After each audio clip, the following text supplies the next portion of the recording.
Shalom. Kita akan belajar, jangan sia-siakan anugerah Allah. Apa yang sudah Tuhan berikan dalam kehidupan kita, anugerah Allah yang sudah Tuhan berikan dalam setiap kehidupan kita sebagai orang yang mengasihi Tuhan ini, ya, sebagai manusia ciptaannya ini, semuanya kita beroleh anugerah Allah. Dan apa yang sudah kita terima itu jangan kita sia-siakan, ya. Bapak Ibu yang terkasih, kita buka langsung saja ayatnya di dalam 1 Korintus 15 ayat yang ke-10. 1, 2, 3 ya. Tetapi karena kasih karunia Allah, aku adalah sebagaimana aku ada sekarang. Dan kasih karunia yang dianugerahkannya kepadaku tidak sia-sia. Sebaliknya aku telah bekerja lebih keras daripada mereka semua. Tetapi bukannya aku, melainkan kasih karunia Allah yang menyertai aku. Ini perkataan Paulus. Rasul Paulus ya kepada jemaat-jemaat di Korintus ya. Pada saat itu ya, kalau kita baca ayat ini sesuai dengan terjemahan dari Alkitab yang terbuka ini ya, versi ini. Namun karena anugerah Allah, aku adalah aku yang sekarang. Dan anugerahnya kepadaku tidaklah sia-sia. Aku bekerja lebih giat daripada mereka semua, tapi bukannya aku, melainkan anugerah Allah yang menyertaiku. Ya, ini pernyataan Paulus. Ya, bagaimana Paulus sekalipun dia seorang rasul yang paling hina katanya. Nanti kalau Bapak Ibu baca secara lengkap ini, ya. Dia rasul yang dipanggil langsung oleh Allah sekalipun dia adalah orang yang hina, ya. Dia menyatakan dirinya bahwa orang yang sebenarnya tidak layak. Tapi ketika dia menerima anugerah Allah, dia lebih keras bekerja lebih lagi ya daripada mereka semua, itu maksudnya daripada rasul-rasul yang lain. Ya. Buka slide-nya yang selanjutnya. Anugerah adalah pemberian Allah yang tidak layak kita terima, namun diberikan karena kasih-Nya. Ya. Amin Bapak Ibu. Sebenarnya anugerah Allah itu kita tidak layak terima. Kenapa? Karena semua manusia telah jatuh dalam dosa dan telah kehilangan kemuliaan Allah. Kita sudah berdosa. Ya. Kita sebenarnya tidak layak menerima kebaikan Tuhan ini. Ya. Tapi semua itu Tuhan berikan karena apa? Karena kasih-Nya kepada kita. Ya. Keselamatan adalah karya Tuhan, bukan hasil perbuatan baik manusia. Perbuatan baik adalah hasil syukur, bukan syarat keselamatan. Ini yang perlu kita ingat sebagai orang Kristen, Bapak Ibu. Kalau di luar sana, mereka yang tidak percaya Yesus, ya, atau ajaran-ajaran di luar Kristen, ya, mereka akan melakukan yang namanya perbuatan baik supaya selamat. Ya, mungkin kita sudah dengar, ayo kita buat amal, ya kan, supaya pahalanya banyak nanti masuk surga. Ya. Jadi perbuatan baik itu yang mereka kerjakan seolah-olah itu akan membuat mereka layak untuk masuk surga. Tetapi beda dengan orang Kristen. Ya. Perbuatan baik yang kita kerjakan sekarang ini sebagai orang yang percaya, itu adalah bukti kasih kita kepada Tuhan, bukti kita sebagai orang yang sudah diselamatkan. Jadi beda. Karena kita sudah menerima keselamatan anugerah Allah, makanya kita berbuat baik. Sehingga orang lihat, oh inilah orang yang sudah menerima keselamatan. Contohnya apa? Berbuat baik. Itu iman kita. Makanya saya pernah sharing-sharing dengan teman ya, di agama yang berbeda ya. Mereka harus berbuat baik untuk mencari keselamatan. Suatu saat saya bertanya sama mereka. Ya. Kalau prinsip iman kami berbeda, saya bilangkan. Saya bilangkan sama mereka, kalau memang kalian harus berbuat baik untuk diselamatkan. Sekarang saya tanya kamu aja, saya bilang. Kira-kira dalam satu hari ini, mana lebih banyak yang kamu lakukan? Berbuat baik atau berbuat jahat? Dia diam. Langsung diam dia. Ingat loh ya, kita berpikir saja yang tidak benar, atau kita berpikir jahat aja tentang orang, itu sudah dosa. Kira-kira menurutmu kamu berbuat baik atau berbuat jahat? Ya berbuat jahat lah, katanya kan. Kalau begitu sudah dipastikan kau mati masuk neraka. Karena perbuatan baikmu tidak cukup, lebih banyak perbuatan jahatmu. Nanti kau ditimbang, perbuatan jahatmu lebih banyak daripada perbuatan baik.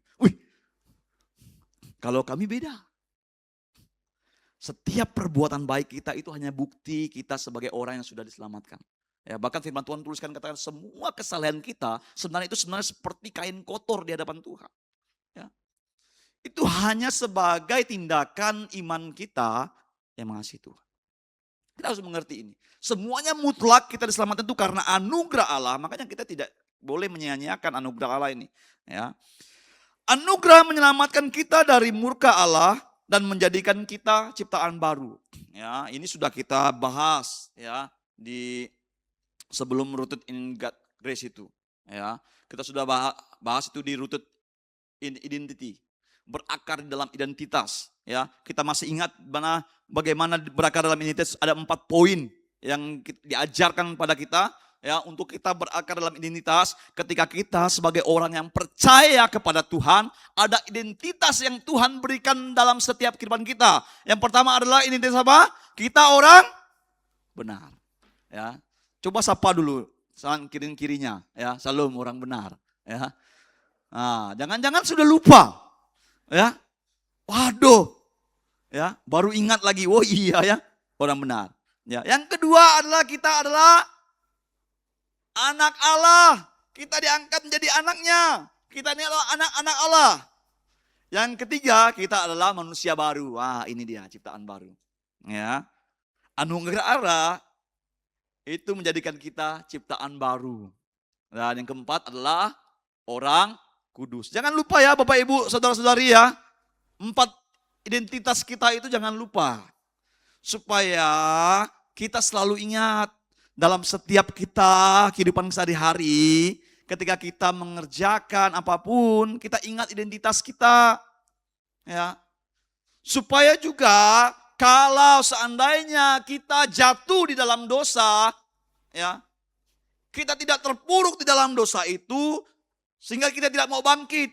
Tapi kita ingat, oh saya ini orang benar.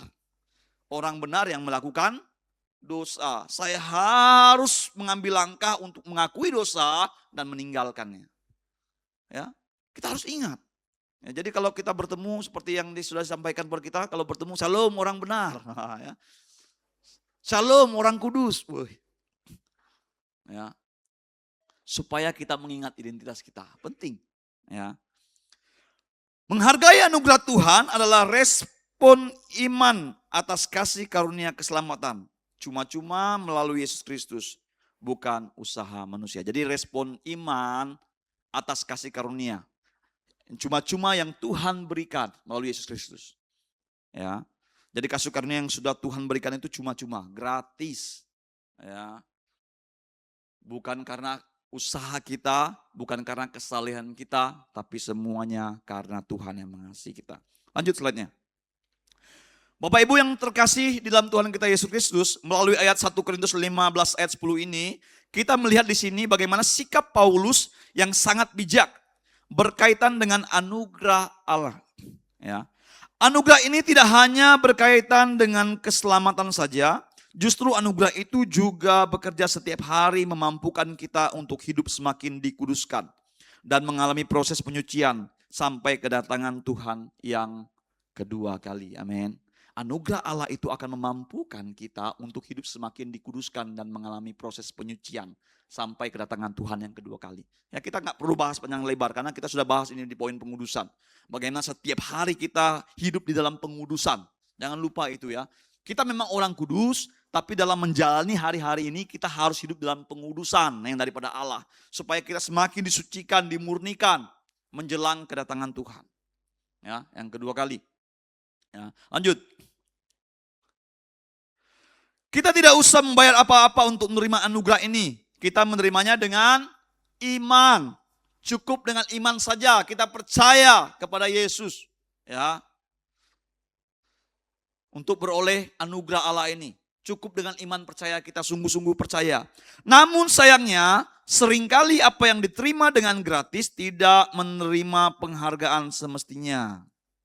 Seolah-olah semua yang gratis itu adalah murahan. Ya, ini kadang-kalanya kesalahan sebagian banyak orang. Ya. Kalau apa yang diterima gratis itu kadang-kala biasa aja kita. Ya. Seolah yang gratis itu kadang ya, recehan lah. Ya. Coba aja Bapak Ibu kalau terima sesuatu yang gratisan. Ya. Jarang ibaratnya sesuatu yang gratisan itu. Wow, kita benar-benar jaga. Ya. Kalau kita beli mahal, ya, beli sesuatu yang mahal, ya, Bapak Ibu pernah beli sesuatu yang mahal, pasti kita jaga, ya, kita simpan, ya. Baik baju kalau yang mahal kita jaga, tapi kalau yang gratisan, seringkali kita gratis juga, ya, anggap sepele, ya. Kita beranggapan kadang gratis itu murah, padahal belum tentu juga, ya. Belum tentu yang gratis itu murah. Mungkin saja orang yang ngasih kita yang gratis itu sudah mempersiapkan yang terbaik. Ya. Jadi kebanyakan beranggapan seperti itu. Ya. Lanjut selanjutnya tadi masih. Ya. Cara Paulus terhadap anugerah benar-benar kebalikan dengan hal ini. Jika semua yang gratis seringkali diremehkan dan disepelekan, namun tidak demikian halnya dengan Paulus. Ya, lanjut. Penghargaan Paulus terhadap anugerah Allah adalah dengan bekerja lebih giat untuk pemberitaan Injil dan melakukan tugas yang diberikan Allah. Ini. Paulus mengerti bahwa anugerah itu diterima secara gratis. Dia menerima itu. Ya, sekalipun dia adalah orang yang tidak layak menerima keselamatan itu, tapi sebagai orang yang menerima itu dia benar-benar menghargai, tidak menyia-nyiakan anugerah Allah atas hidupnya. Penghargaan Paulus terhadap anugerah Allah adalah dengan bekerja lebih giat untuk pemberitaan Injil dan melakukan tugas yang diberikan Allah. Ya. Makanya kalau Bapak Ibu baca firman Tuhan, hampir rata firman Tuhan Alkitab Perjanjian Baru itu banyak tulisan dari Rasul Paulus. Ya. Mulai kisah para rasul, kita lihat ya bagaimana giatnya Paulus dalam memberitakan Injil. Ya. Giatnya Paulus dalam perjalanannya untuk memuliakan Tuhan. Ya. Sekalipun dia diperhadapkan dengan maut, ya, tetapi dia tidak menjadi lemah, dia tidak menjadi putus asa, tapi dia semakin giat bekerja di ladangnya Tuhan. Ya, kalau saya baca surat-surat Paulus melalui kisah para rasul, ya, saya baca dari kisah para rasul, terus saya baca surat-surat Paulus juga, ya, wah itu luar biasa, ya, nggak mudah loh Bapak Ibu, ya. Bayangin aja Rasul Paulus itu, ya, ketika dia disuruh Tuhan pergi ke suatu tempat, ya, datang ke tempat itu untuk memberitakan Injil, apa yang dialami? Dipukuli, masuk penjara, padahal Tuhan yang suruh ke sana, ya, Tuhan yang suruh ke sana, tetapi dipukuli, masuk penjara, dilempari batu, hampir mati, ya, bahkan dikira orang sudah mati Paulus, ya kan? Ternyata masih hidup. Bayangin, ya, coba aja kalau kita, ya, Tuhan suruh kita memberitakan Injil, kamu pergilah memberitakan Injil, misalnya ke daerah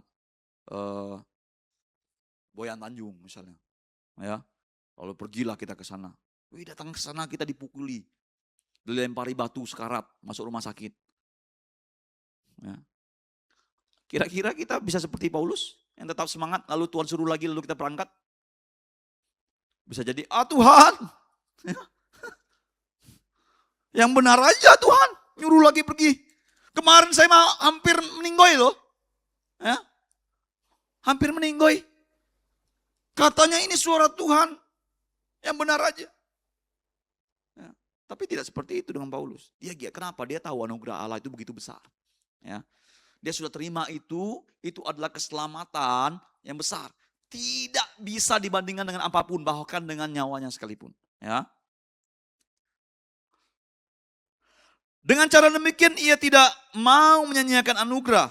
Namun patut diingat bahwa Paulus bekerja lebih giat bukan supaya ia mendapatkan keselamatan. Karena tentu saja korban Kristus telah menjadi jaminan akan keselamatannya. Dia tahu ini.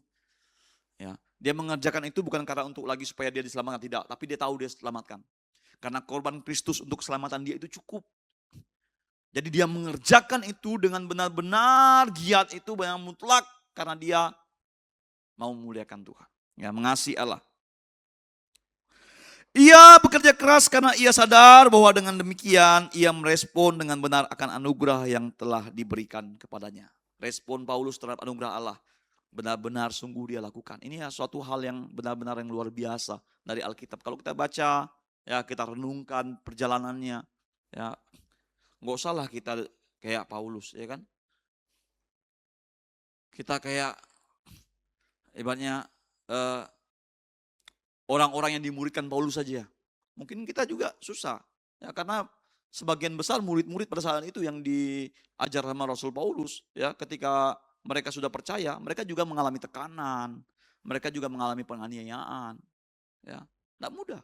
Ya, makanya Paulus selalu menguatkan mereka melalui surat-suratnya. Ya, Paulus selalu menasihati mereka, selalu mengajarkan mereka untuk tetap teguh, untuk tetap tidak goyah, untuk selalu bertekun dalam doa, ya sabar dan pengharapan, ya seperti itu. Ya. Lanjut, Bapak Ibu yang terkasih dalam Tuhan kita Yesus Kristus, sebagai orang percaya tentu cara kita meresponi anugerah Allah haruslah juga demikian seperti yang juga diperbuat oleh Rasul Paulus. Ya. Harus sama. Bagaimana kita tidak menyia-nyiakan anugerah Allah sekalipun itu adalah gratis. Cuma-cuma, jangan anggap sepele, jangan anggap enteng. Sekalipun itu gratis cuma-cuma bukan karena perbuatan kita terima. Tapi kita harus meresponi itu dengan benar. Seperti yang sudah Paulus berikan contoh kepada kita. Ya. Tetapi kalau hidup kita sembrono, bermalas-malasan dan masih suka hidup yang lama, atau bahkan menyepelekan kekudusan, maka itu artinya kita menyanyiakan anugerah Allah. Kita sudah percaya kepada Tuhan, anugerah Allah sudah diberikan, tetapi seiring perjalanannya, ya kita menyepelekan, malas-malasan, tidak mengerjakan keselamatan kita, ya masih suka dengan cara hidup yang lama, sekalipun kita sudah ciptaan baru, tapi masih suka dengan gaya hidup yang lama. Ya, tidak kita tanggalkan manusia lama. Ya. Masih kita menyepelekan kekudusan kita. Ya, ya, saiyam kata orang Hulu bilang. Ya, semua kita lakukan masih dengan gaya-gaya yang lama, yaitu sama dengan kita menyanyiakan anugerah Allah. Bapak Ibu, pagi hari ini kita belajar, ya, bagaimana caranya kita ya menghargai anugerah Allah. Ya. Yang pertama, Bapak Ibu, untuk kita menghargai anugerah Allah adalah kita hidup memuliakan Tuhan. Hidup memuliakan Tuhan. Tidak lagi hidup untuk diri sendiri, melainkan hidup bagi Kristus dalam segala aspek. Tidak lagi hidup untuk diri kita sendiri. Tuhan Yesus telah menebus hidup kita. Harganya telah lunas dibayar. Firman Tuhan katakan hidup kita ini bukannya kita lagi, melainkan Yesus yang pegang kendali atas hidup kita. Amin. Amin. Oleh karena itu kita hidup ini untuk memuliakan Tuhan. Dan Paulus tahu itu. Ya. Makanya di dalam Filipi 1, ya, ayat 20 sampai 21 kita buka ayat ini. Ya. Ini Rasul Paulus katakan, sebab yang sangat kurindukan dan kuharapkan ialah bahwa aku dalam segala hal tidak akan beroleh malu. Melainkan seperti sedia kala, demikian pun sekarang Kristus dengan nyata dimuliakan di dalam tubuhku. Baik oleh hidupku maupun oleh matiku. Kristus dengan nyata dimuliakan di dalam tubuhku. Baik oleh hidupku maupun oleh matiku. Lanjut ayat 21. Karena bagiku hidup adalah Kristus dan mati adalah keuntungan. Ini luar biasa Bapak Ibu. Paulus ngerti betul bahwa anugerah Allah yang dia terima itu adalah anugerah keselamatan dalam kehidupannya. Dia sudah menjadi orang yang diselamatkan. Ya. Jadi hidupnya adalah milik Tuhan. Ya. Hidupnya milik Tuhan. Dia tinggal mengerjakan keselamatannya. Mengerjakan apa yang Tuhan perintahkan. Dengan apa? Memuliakan Tuhan. Dia memuliakan Tuhan dengan hidupnya. Ya. Sehingga kematian itu bukan menjadi suatu hal yang menakutkan. Ya, ini luar biasa. Dan dia katakan mati adalah keuntungan. Wah. Pernah Bapak Ibu dengar orang-orang bilang mati adalah keuntungan? Kecuali orang yang sekarat, ya, orang yang udah memang tidak ada semangat hidup. Ada yang memang seperti itu, dia bilang aduh lebih baik aku mati aja daripada aku sengsara gini. Itu pasrah, beda. Ya. Benar kan? Ya. Tapi ada Bapak Ibu di sini yang sehat-sehat ini? Ya. Mati adalah keuntungan. Ya. Sedangkan kalau kita ditanya aja, mau masuk surga? Mau. So, Bapak Ibu percaya mati masuk surga? Percaya. Ya. Kalau gitu siapa yang mau mati duluan masuk surga? Pasti nggak ada yang mau. Ya. Padahal masuk surga loh. Yang mau mati duluan, pergi duluan siapa? Nggak ada yang mau. Ya. Jangan sayalah. Ya. Inilah, itulah, apalah. Ya. Padahal mau. Ya kan? Rasul Paulus. Luar biasa.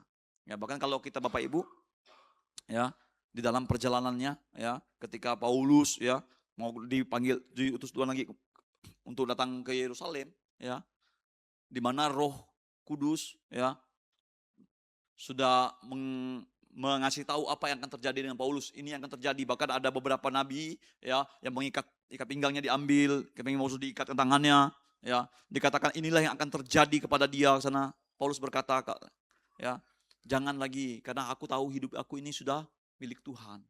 Ya, dia tidak gentar. Dia tahu bahwa ketika dia sana dia akan mengalami sesuatu yang mengerikan. Tapi Paulus tidak gentar, maju. Ya. Hidup kita memuliakan Tuhan. Ya. Kita harus memiliki hidup yang memuliakan Tuhan. Itu bagaimana kita meresponi anugerah Allah. Jangan sampai orang melihat hidup kita, waduh,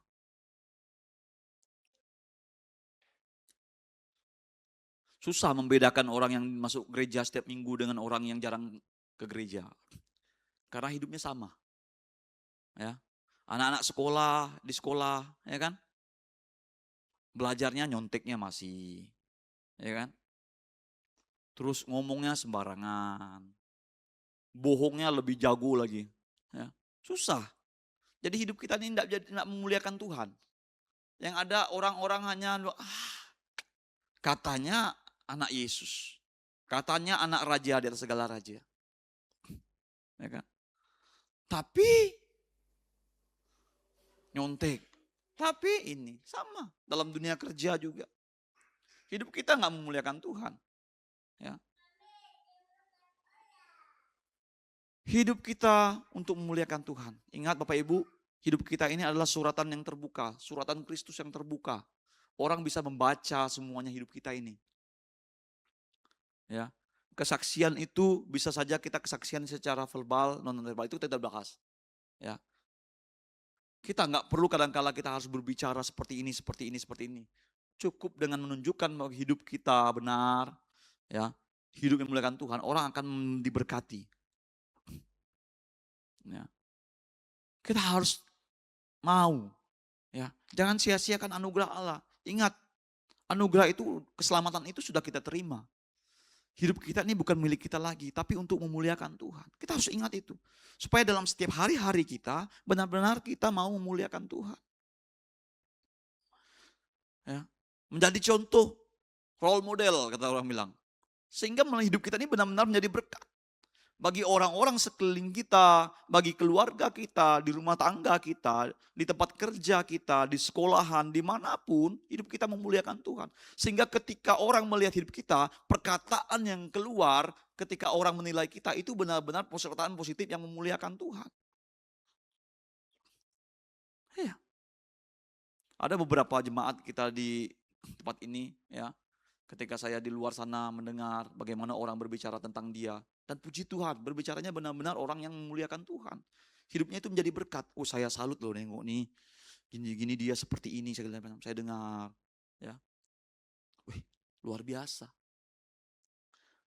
Berarti nggak salah kita di tempat ini untuk belajar firman Tuhan. ketika menerapkannya, orang berbicara. Ya, sekalipun dia mungkin tidak berbicara sama kita, tapi dengan orang lain dia berbicara. Saya dengar, wah, itu luar biasa, ya kan? Ya. Jangan sampai kalau saya nanti kesetia, ya kan? Penyuluhan nanti kesetia, nanti gurunya ngomong, wah si ini itu kerjanya inilah itu. Dulu saya pernah, waktu penyuluhan kesetia, waktu itu masih ada anak-anak asrama yang laki-laki berapa tahun lalu, ya kan? Datang ke setia, ya kan, gurunya ngeluh, ya kan?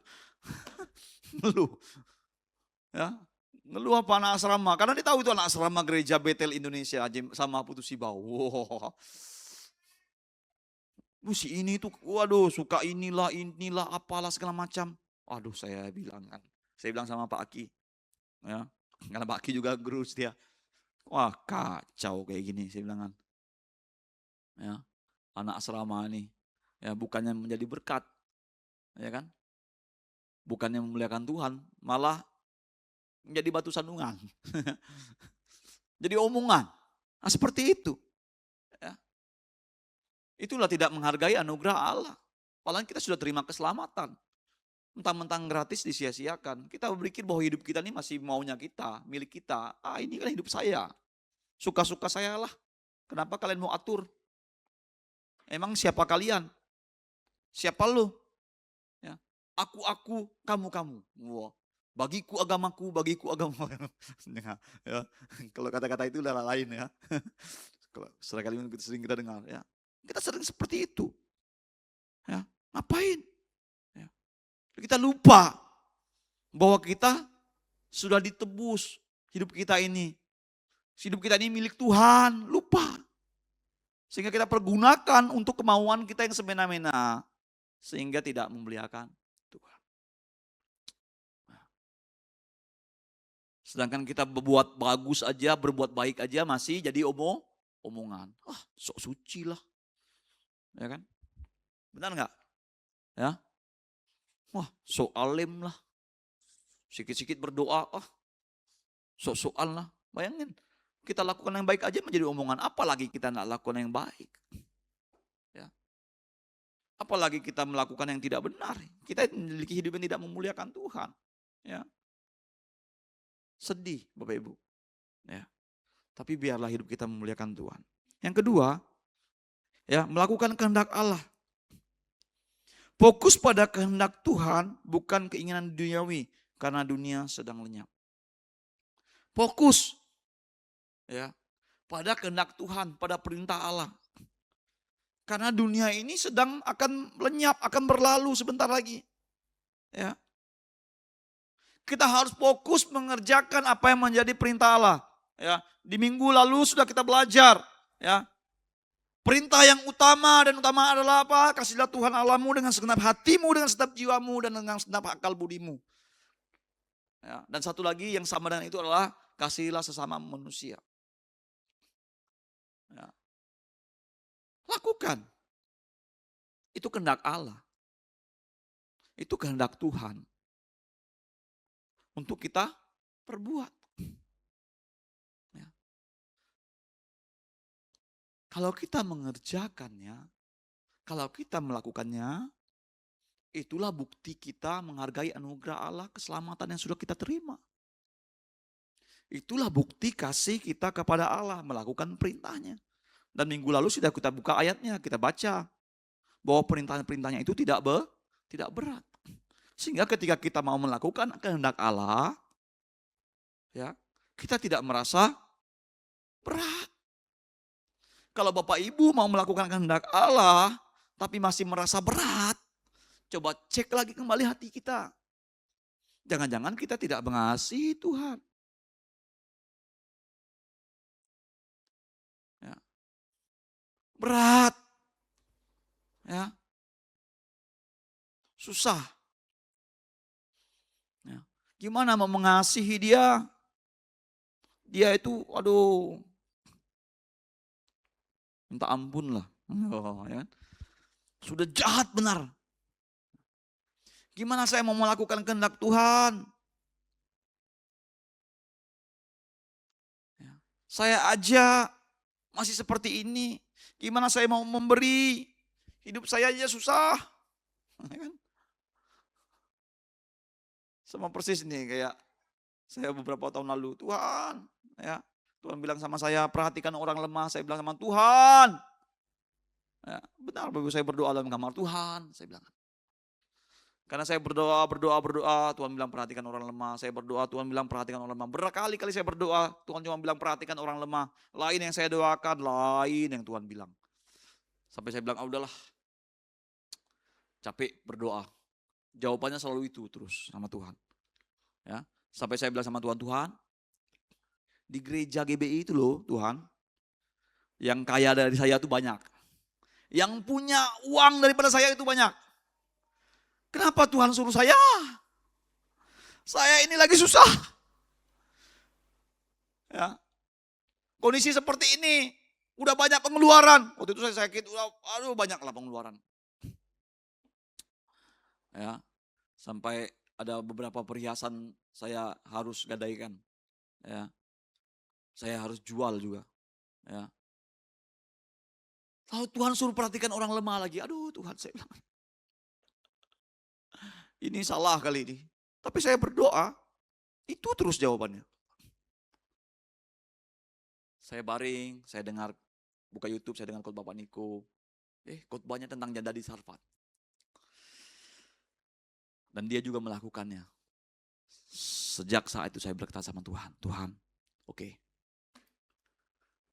saya lakukan kehendak-Mu. Karena saya mau ngasih Tuhan. Saya percaya kalau Tuhan yang suruh, Tuhan mampukan saya. Dan puji Tuhan. Ya, sampai saat ini melakukannya. Karena saya mau mengasihi Tuhan. Bukan karena saya banyak uang, tidak. Tapi karena benar-benar saya tahu bahwa kasih Tuhan itu begitu besar. Ya, saya mulai mengerti. Awalnya saya berkata itu berat. Karena memang itu bagi saya itu susah.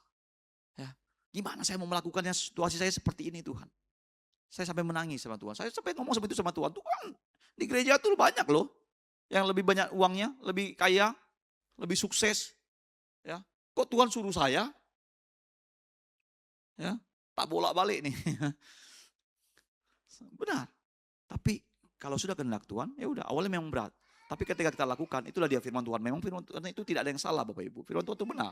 Perintahnya itu tidak berat. Asal kita mau mengerjakannya, asal kita mau melakukannya, Tuhan pasti buka jalan. Amin. Lakukan kehendak Allah, itu salah satu tindakan kita menghargai anugerah Allah dalam kehidupan kita. Ya.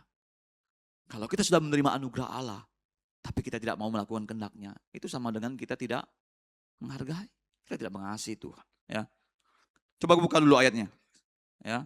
1 Yohanes 2 ayat 17. Ya. Dan dunia ini sedang lenyap dengan keinginannya, tetapi orang yang melakukan kehendak Allah tetap hidup selama-lamanya. Amin. Kalau kita melakukan kehendak Tuhan, bersama-sama dengan Dia kita hidup selama-lamanya. Ya. Dunia ini sedang lenyap, Bapak Ibu. Ya. Kita nggak tahu kapan Tuhan Yesus datang. Ya. Atau apakah kita duluan akan pergi meninggalkan dunia ini, ataukah kita masih hidup, Tuhan Yesus datang, ya, karena tanda-tandanya sudah kita lihat, sudah banyak tanda-tanda akhir zaman yang sudah kita lihat. Benar Bapak Ibu ya?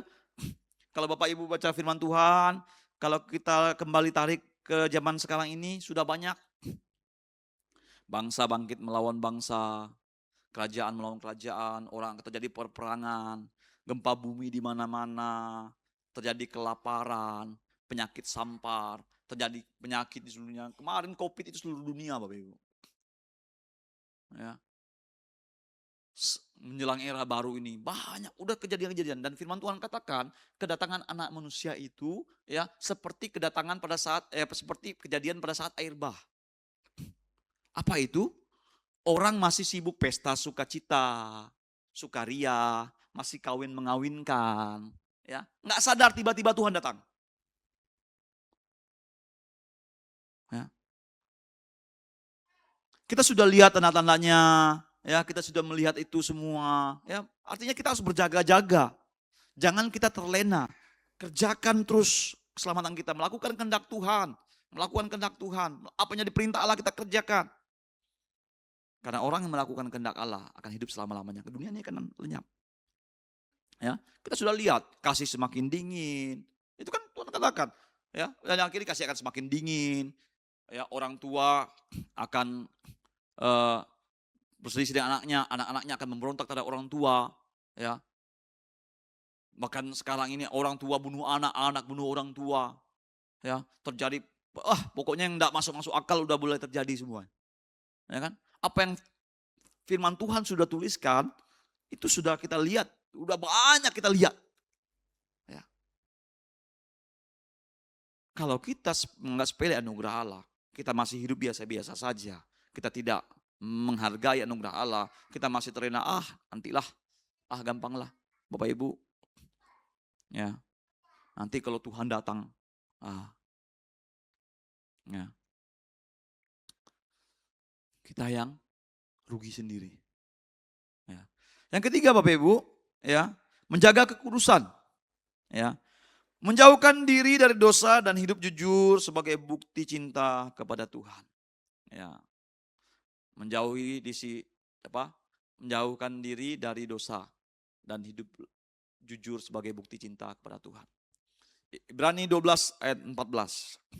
Ya, ini sudah kita baca minggu lalu ayat ini. Tidak apa kita baca berapa minggu lalu? 2 minggu lalu ayat ini tentang kekudusan nih.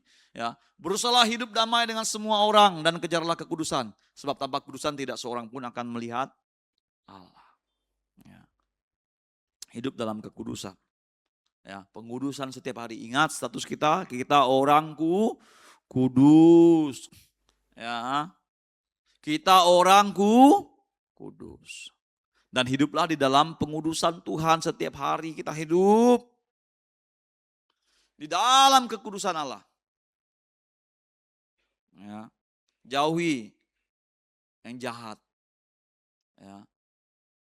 Amin. Ya.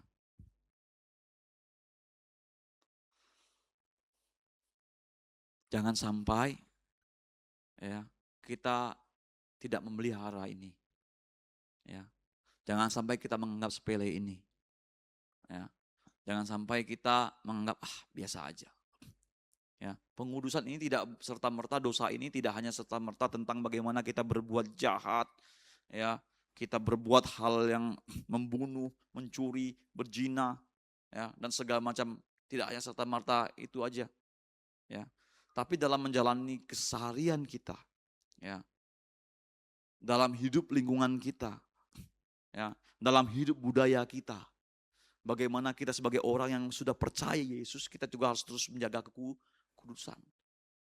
Artinya tidak ada tolerir, tidak ada yang namanya toleransi terhadap sesuatu yang tidak kudus. Ya. Kalau memang itu tidak sesuai dengan kebenaran firman, jangan kita kerjakan, jangan kita lakukan. Ya. Karena banyak, ya. Kalau saya orang Toraja, ya kalian sudah belajar Toraja itu seperti apa budaya, bahkan di pelajaran sekolahan, ya. Adat istiadat Toraja ini salah satu yang pasti dibahas di pelajaran sekolah, ya, di sosiologi kalau nggak salah saya, ya, pasti ada belajar tentang budaya Toraja, ya. Banyak sekali hal-hal budaya Toraja itu yang bagi saya, ya, tidak semuanya tidak benar, ya. Banyak yang baik juga, tapi ada hal-hal yang tidak sesuai dengan kebenaran firman, ya.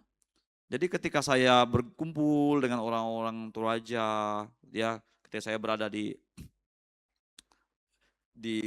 luar sana yang benar-benar ibaratnya masih kental adat budayanya, ketika ada upacara ini, ya, hal-hal yang menurut saya tidak sesuai firman, ya saya tidak kerjakan. Ya, ada tradisi namanya kalau orang meninggal itu, kampung saya itu namanya Mak Badong namanya. Ya, itu kayak orang bentuk lingkaran, Mak Badong, seperti ya penyembahan terhadap arwah-arwah lah, memanggil, saya nggak ngerti lah itu. Ya, saya nggak perlu melakukan seperti itu lagi, sekalipun itu ada adat saya. Saya menjaga diri saya dari kekudusan sebagai orang yang percaya Tuhan. Ya, seperti itu. Jadi bukan hanya seperti ya membunuh, berzina, mencuri, ya itu dosa, saya harus menjaga kudus. Tidak seperti itu saja. Ya. Bahkan dalam keseharian kita pun kita harus segala sesuatunya kita harus tarik kepada kebenaran firman Tuhan. Apa yang tidak sesuai dengan kebenaran firman Tuhan itu bukan sesuatu yang kudus. Ya, kita harus jaga akan hal itu. Ya, harus mengerti tentang hal itu. Pemahaman-pemahaman yang tidak sesuai dengan kebenaran firman Tuhan itu sesuatu yang tidak bagus untuk kita kerjakan. Ya, karena itu tidak kudus. Sekalipun menurut orang itu biasa saja. Ya. Sekalipun menurut orang, enggak masalah lah. Namanya kita juga ibaratnya apa? Kata orang bilang menghargai adat istiadat nenek moyang. Ya. Tapi selama itu tidak sesuai dengan kebenaran, jangan. Tapi kalau hal-hal yang baik, yang sesuai dengan kebenaran firman Tuhan, ya kita kerjakan enggak masalah. Tapi kalau udah hal-hal yang tidak sesuai dengan kebenaran, ya enggak perlu. Itu sama dengan kita menjaga kekudusan kita. Ya. Dan selanjutnya Bapak Ibu, ya, yang keempat, setia melayani. Ya. Menggunakan talenta, waktu dan kehidupan untuk melayani Tuhan dan sesama. Kita setia melayani Tuhan. Ya. Talenta, apa talenta yang Tuhan berikan? Ya. Waktu kita untuk melayani Tuhan, mungkin kita tidak bisa pelayanan di mimbar. Tapi di luar sana banyak hal-hal yang bisa kita kerjakan untuk melakukan pelayanan Tuhan. Ya. Silakan Bapak Ibu yang tahu kondisinya. Oh, talenta saya ini ya bernyanyi. Ya silakan. Boleh melayani di mimbar. Ya. Kalau kira-kira kita ya nadanya di G, kita nyanyinya di J, ya mungkin kita saya nggak cukup ya. Talenta saya ini menari. Ya, silakan. Ya. Tapi saya ini ya nggak enak kalau menari sama yang muda, ya kan? Ya jadilah guru tari. Kan gitu, kita melayani. Ya, nggak perlu kita tampil, tapi kita memberikan ilmu. Itu luar biasa. Itu dahsyat. Ya kan?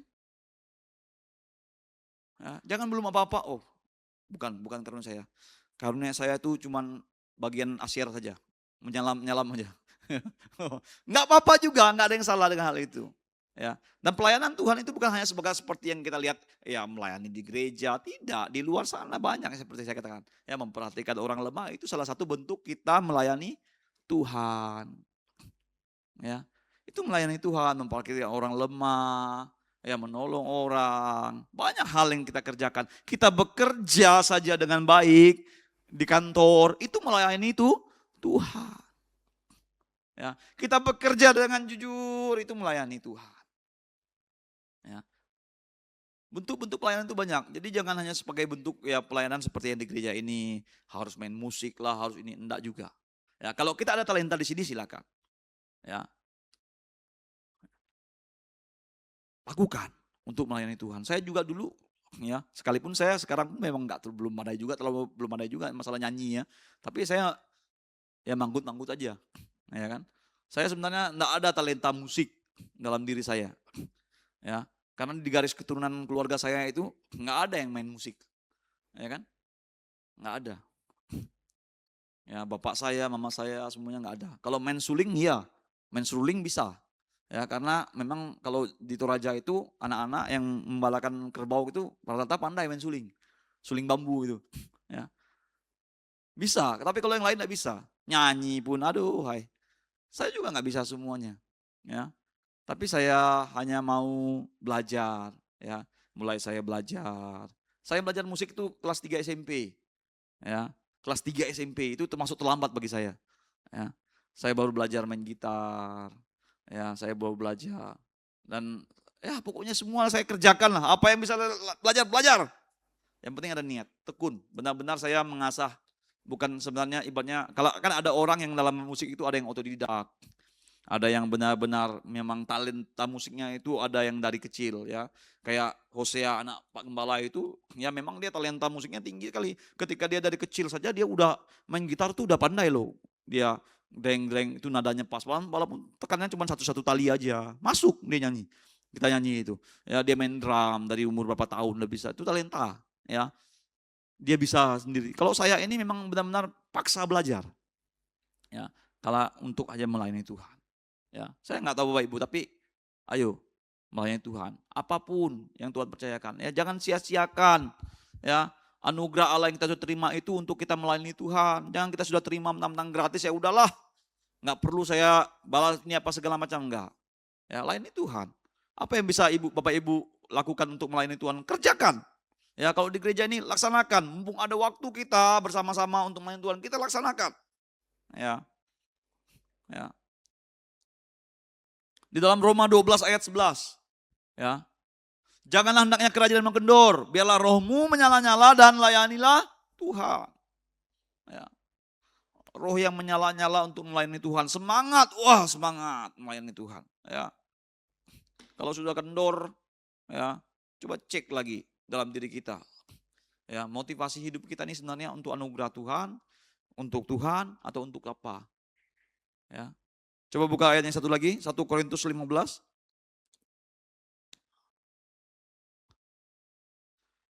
Ayat 58. Karena itu saudara-saudaraku yang kekasih, berilah teguh, janganlah goyah dan giatlah selalu dalam pekerjaan Tuhan.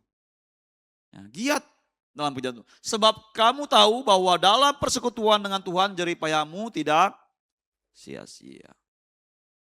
Apa yang kita kerjakan dalam melayani Tuhan itu tidak sia-sia. Ya. Ini semua bentuk bagaimana kita menghargai anugerah Allah. Ya. Yang kelima, bersyukur dan rendah hati.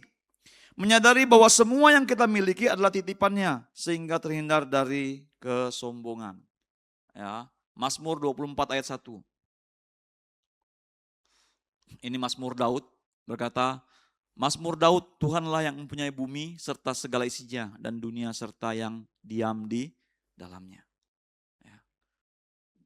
Seorang Raja Daud yang kita tahu Bapak Ibu, raja ini adalah kaya raya, luar biasa kaya. Ya. Tapi dia menyadari bahwa semuanya adalah milik Tuhan. Ya. Itu yang membuat Raja Daud ini selalu bersyukur, rendah hati. Ya. Menyadari bahwa semua yang kita miliki adalah titipannya sehingga terhindar dari kesombongan. Kita sadari bahwa apa yang kita miliki ini hanya titipan Tuhan. Ya. Coba cek. Ingat Bapak Ibu, berkat yang kita punya itu titipan Tuhan. Ya. Bisa jadi juga Tuhan titipkan berkat yang kita punya itu untuk orang lain, tapi Tuhan titipkan dalam kehidupan kita. Ya, kita harus bersyukur, kita harus menyadari itu. Sehingga kita tidak sombong, kita tidak merasa aku bisa sampai di posisi ini, aku bisa sampai dengan saat ini dalam keadaan situasi seperti ini. Itu sama berkat karena kemampuanku, karena kekuatanku. Karena memang aku yang giat mengerjakannya. Kita lupa.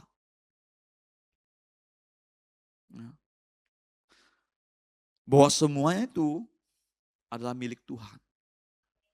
Ya. Semuanya milik Tuhan. Kalau Tuhan ambil aja, gampang. Ya kan?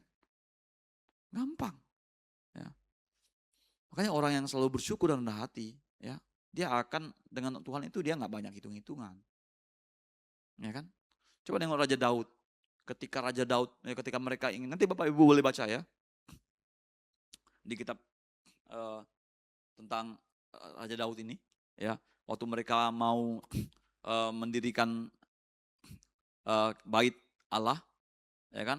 Waktu itu kan Raja Daud mau mendirikan, tapi tidak diperbolehkan sama Tuhan karena dia sudah banyak menumpahkan darah. Nanti anakmu lah yang akan mendirikan itu. Tapi persiapannya semuanya sebelum itu didirikan itu Raja Daud yang siapkan. Ya. Raja Daud yang siapkan semuanya untuk Salomo. Salomo itu tinggal menambahkan aja, nggak terlalu banyak. Tapi semuanya itu Raja Daud persiapkan untuk pembangunan bait Allah itu. Ya. Bahkan dari hartanya sendiri Raja Daud memberikan itu, waduh, kalau Bapak Ibu boleh baca itu luar biasa, banyak. Ya, sedikit-sedikit, nggak tanggung-tanggung. Ya.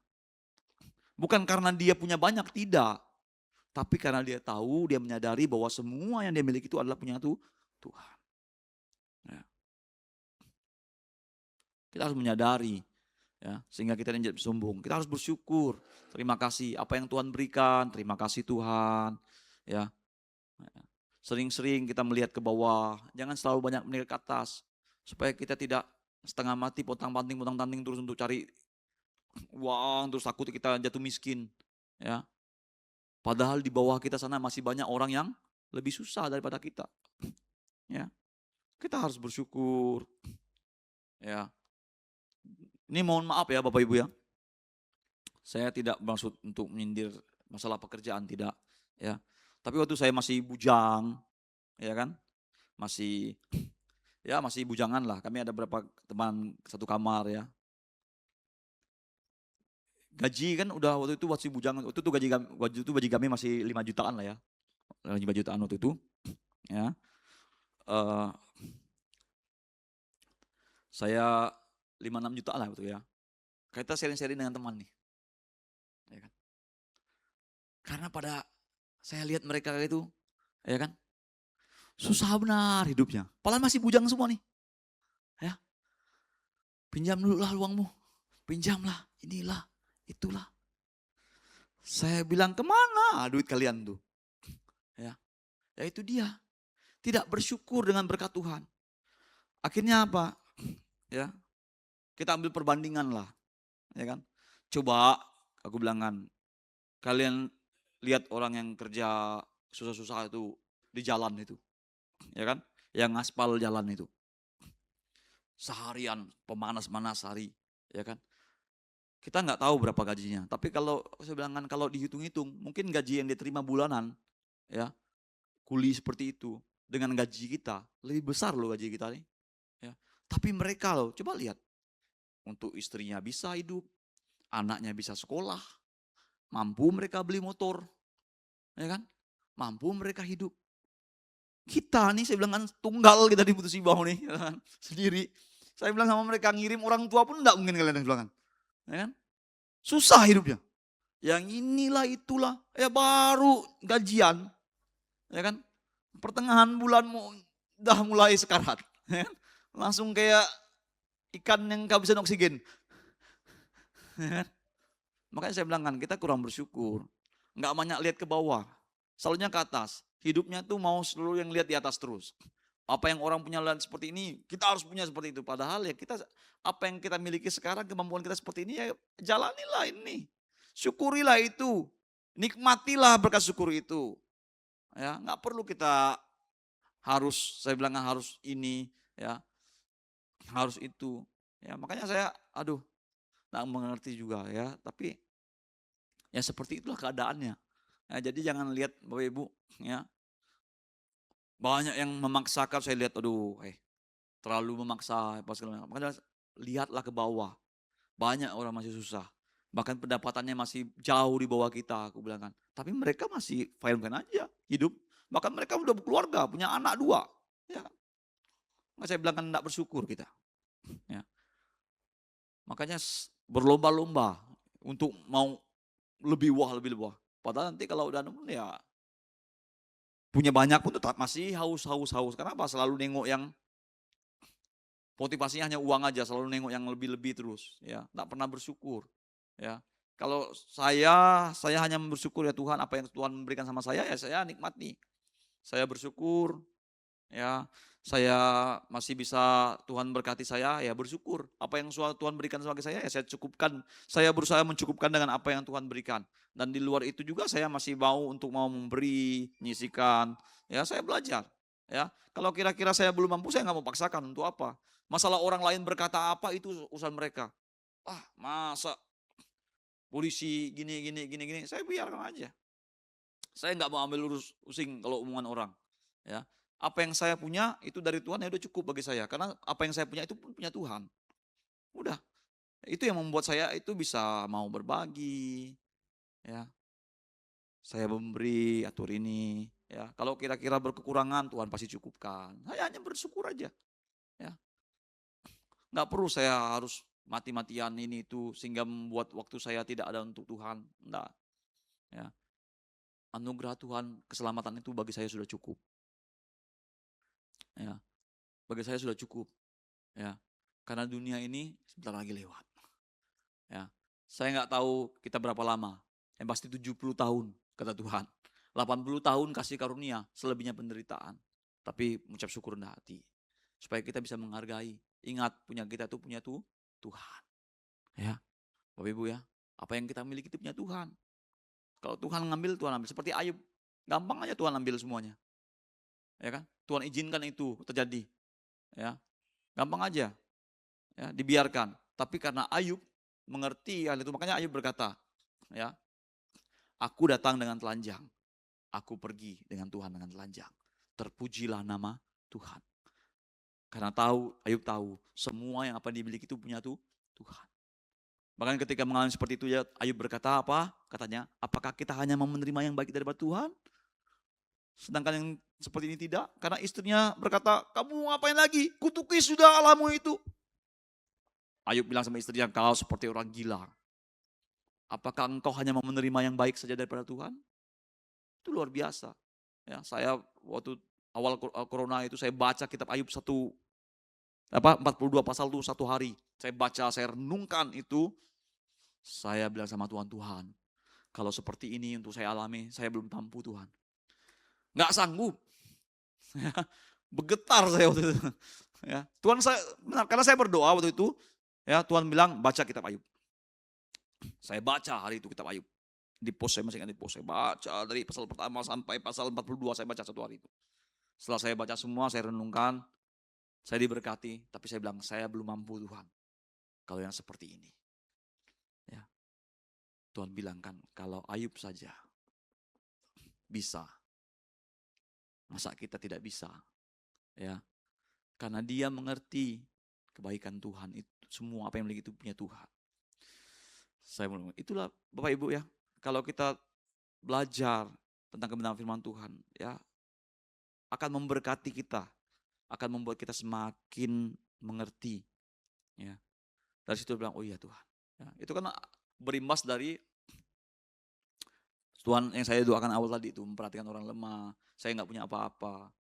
Ya, Tuhan saya suruh baca Ayub yang ibaratnya Tuhan yang kaya, Tuhan bisa ambil itu gampang. Bahkan ketika dia mulai percaya kepada Tuhan, ya Tuhan pulihkan, bisa Tuhan tambahkan 2 kali lipat. Bagi Tuhan itu mudah. Yang penting kita mau melakukan.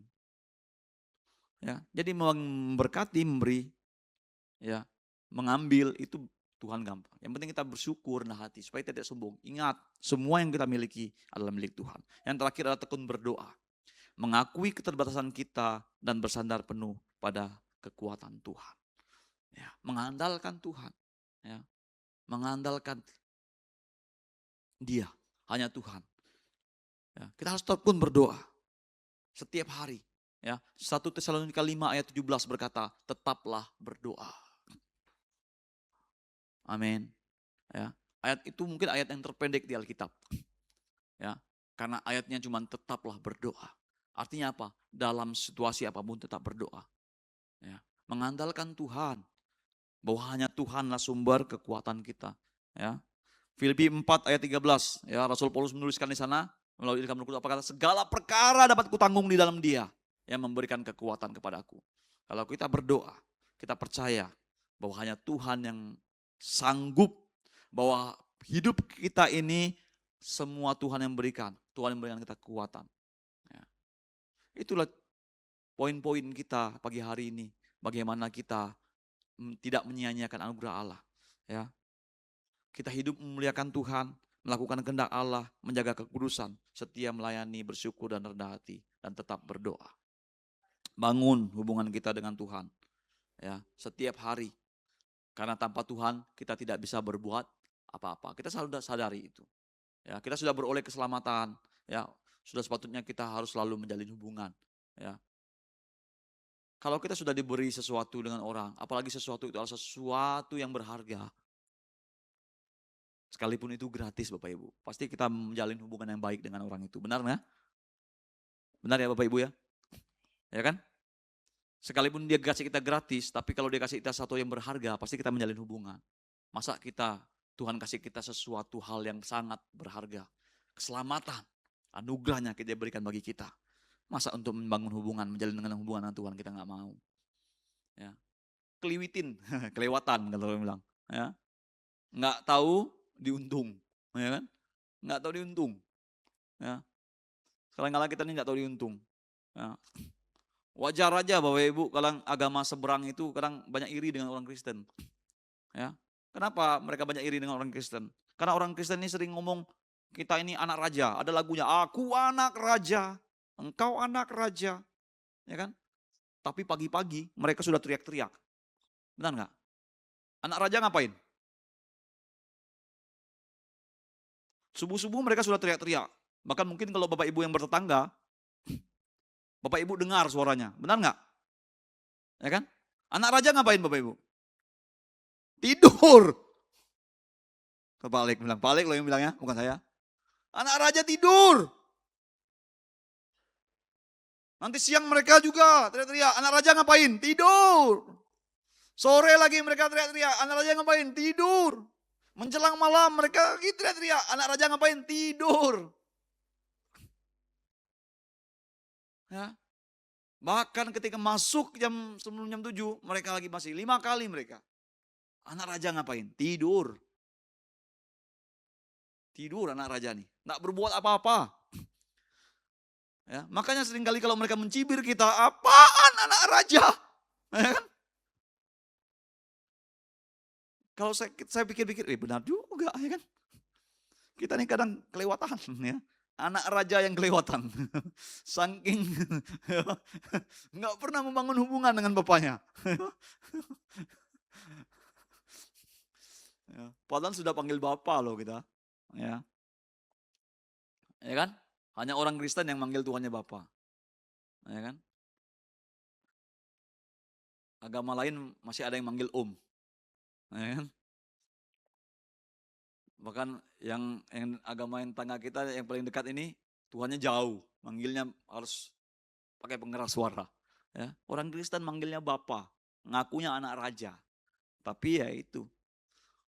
Ya. Makanya mereka kadang-kadang ya wajar aja dengan kita itu nggak masuk akal karena yang itu. Ya. Tapi Bapak Ibu, kalau kita mau menghargai anugerah itu, tekun berdoa. Amin. Doa itu kekuatan kita. Ya. Doa itu napas orang percaya. Amin. Amin. Ya, berdoa. Kapan? Setiap saat, setiap waktu kita berdoa. Ya berdoa itu tidak serta-merta harus kita tutup mata, duduk, diam gitu. Tidak. Dalam bekerja juga kita selalu berdoa. Dalam perjalanan, melakukan aktivitas. Tuhan, gini gimana ya Tuhan? Apa yang harus lakukan ya Tuhan? Sambil masak kita berdoa. Memuji Tuhan. Ya, dalam perjalanan. Ya, dalam ketika kita sedih. Ya pokoknya dalam setiap apapun. Ya berdoa. Ya, tekun berdoa. Ya. Karena kita ini terbatas. Kita ini manusia yang lemah. Tanpa Tuhan, kita tidak bisa berbuat apa-apa. Saya sering berdoa sama Tuhan, Tuhan, saya nggak mampu. Kalau Tuhan nggak tolong saya nggak bisa apa-apa. Saya berdoa sama Tuhan, Tuhan, mampukan saya, tolong saya Tuhan. Karena saya perlu Tuhan. Saya selalu berdoa seperti itu. Ya. Supaya saya tidak sombong. Kalau apa yang saya kerjakan nanti berhasil, saya tahu itu kekuatan Tuhan, pertolongan Tuhan. Ya. Saya selalu paling sering saya berdoa seperti itu sama Tuhan. Kalau ada setiap persoalan Tuhan, tolong saya. Secara manusia saya nggak bisa. Saya nggak mampu. Tanya Tuhan memberikan kekuatan. Selalu saya berdoa sama Tuhan. Karena dia sumber kekuatan. Lanjut slide-nya. Anugerah memang cuma-cuma, tetapi tidak murahan karena dibayar dengan darah Yesus. Menyanyiakan anugerah dapat membawa hukuman kekal. Perlu mengerjakan keselamatan dengan takut dan gentar. Artinya merawatnya dengan serius dan bertanggung jawab. Kerjakan keselamatan kita. Ya. Lanjut, terakhir. Anugerah Tuhan adalah dasar kehidupan Kristen. Mari kita respon kasihnya atau respon anugerahnya dengan tidak menyia-nyiakan hidup. Melainkan mengisi hari-hari dengan ketaatan, pelayanan dan syukur.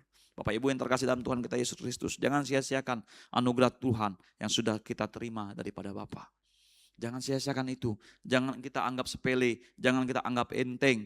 Karena hal itu gratis kita dapat. Tapi itu benar-benar adalah sesuatu yang sudah kita terima. Itu adalah sesuatu yang berharga. Sehingga kita tidak menyia-nyiakan itu. Tapi kita hidup di dalam anugerah Allah.